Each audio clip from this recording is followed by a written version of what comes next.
Gracias. Seguimos conversando con Cristina Díaz, secretaria general del PRI, diputada federal. Estamos formalmente en una veda electoral, pero a la luz de lo que está ocurriendo en los debates, estamos en una campaña muy abierta, en un debate muy intenso. ¿Cómo siente usted los tiempos?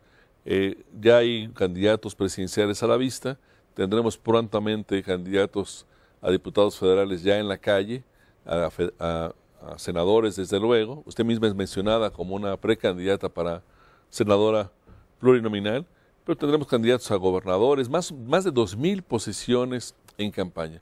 ¿Cuáles son sus principales preocupaciones en este momento como funcionaria partidista respecto al espectro electoral? Bueno, primero es que nuestros candidatos establezcan todas sus actividades dentro de la legalidad. Es un tema que nos preocupa mucho y que nos va a ocupar en los próximos días.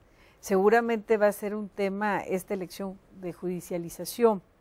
Entonces, creo yo que el PRI es un tema importante, que nuestros candidatos estén capacitados para llevar a cabo todas sus acciones dentro del marco jurídico electoral y no caer nunca en la provocación y no poder dar pie a la judicialización, que es un tema que vemos venir para la próxima elección. ¿Qué tanto le preocupa el tema de el dinero del crimen organizado, las presiones del crimen organizado, las exigencias del crimen organizado para que haya o no candidatos en ciertas poblaciones del país?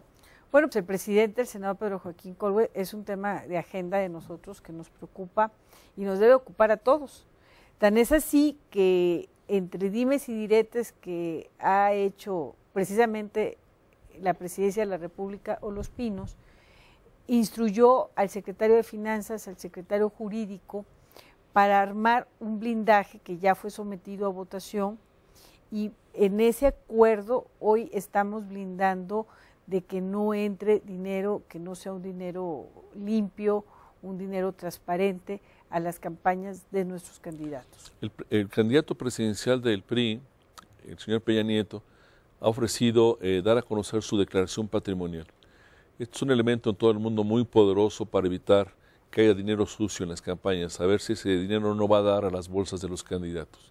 Pero el PRI no está muy definido al respecto de si tiene que transparentar el patrimonio de sus candidatos, la trayectoria, ni siquiera está claro si van a dar a conocer los currículums de sus candidatos. Se ha hablado incluso hasta de polígrafo, lo que puede ser algo violatorio de derechos humanos. Pero ¿no habría que dar pasos, Cristina, más adelante de lo que está ahorita? Bueno, el blindaje que se llevó a cabo en un acuerdo y que fue, como te digo, votado en la Comisión Política Permanente, precisamente es lo que busca. Transparentar las biografías y las trayectorias de nuestros políticos, también su patrimonio, pero entendemos también que tienes que tener el cuidado. Si tú lo pones, y te lo digo porque yo lo he vivido, no en lo personal, pero si lo pones a la luz pública, con todos los problemas que hay de seguridad, pues pueden ser víctimas hasta de extorsiones. Pasa en todo el mundo. Pasa en países con mayor inseguridad de aquí. Pasa en Colombia, que tuvieron y siguen teniendo un problema muy grave. Los candidatos dan a conocer su declaración patrimonial. Pasa en casi todos los países de Europa. Pero es un hecho que aquí ya se da. Aquí somos tan distintos que no podemos hacerlo. No, a ver, es un hecho que ya se da. Yo en mi campaña para presidenta municipal en Guadalupe, ante la opinión pública, se dio a conocer da como un hecho aislado. Se da como un hecho aislado por decisión del candidato, no por un acuerdo o una instrucción de su partido. No, en el sentido, tú quieres ser candidata, obliga. Tienes que dar a conocer tu patrimonio. Si no quieres darlo a conocer, no seas candidata. Yo me preguntaría, si el candidato presidencial, Peña Nieto, da a conocer su patrimonio, ¿con qué argumento los demás candidatos dicen que ellos no? A ver, no, el acuerdo nos obliga.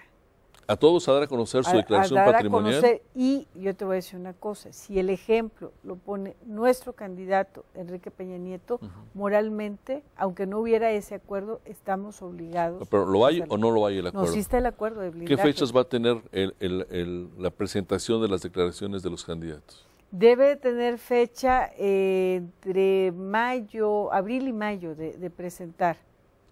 Este es un gran tema que merece también el análisis del avance que da el partido y de los efectos que va a tener en el tema de la transparencia, y es un tema de gente muy especializada, como es el área jurídica de mi partido y el área de finanzas.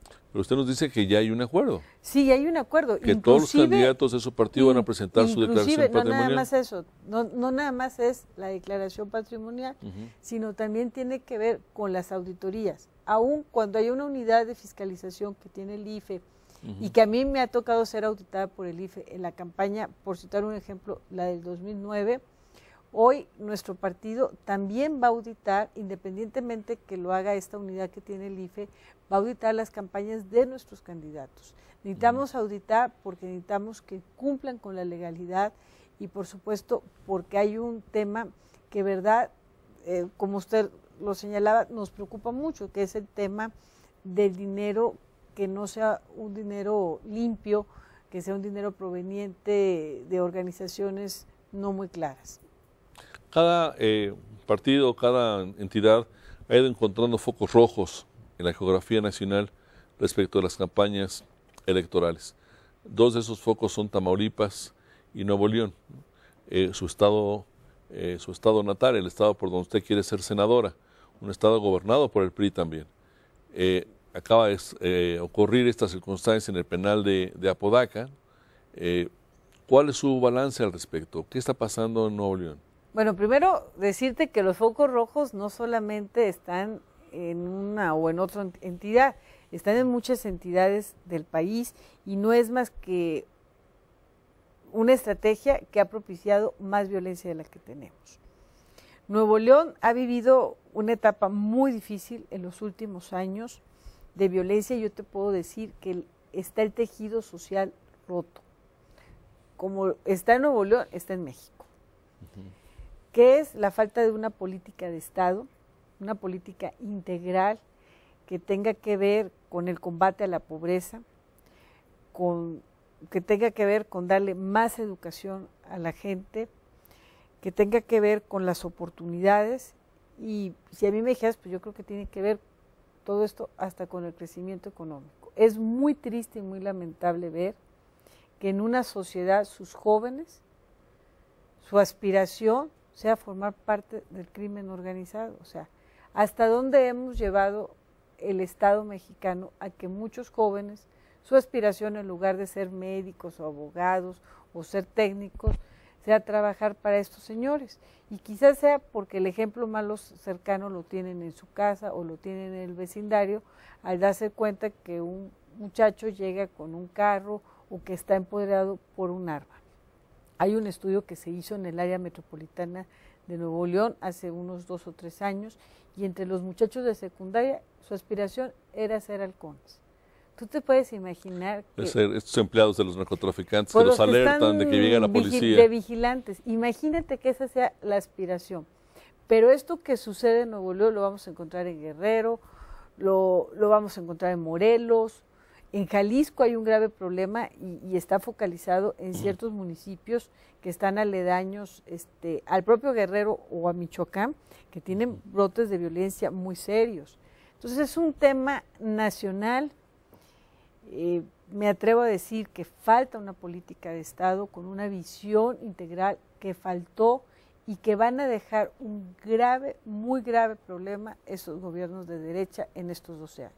Muy bien. Cristina Díaz, secretaria general del PRI, le aprecio muchísimo su presencia en la silla rota. Muchas gracias. Ojalá nos acompañe nuevamente pronto. Con mucho gusto. Gracias a ustedes. Hasta la próxima. Buenas noches.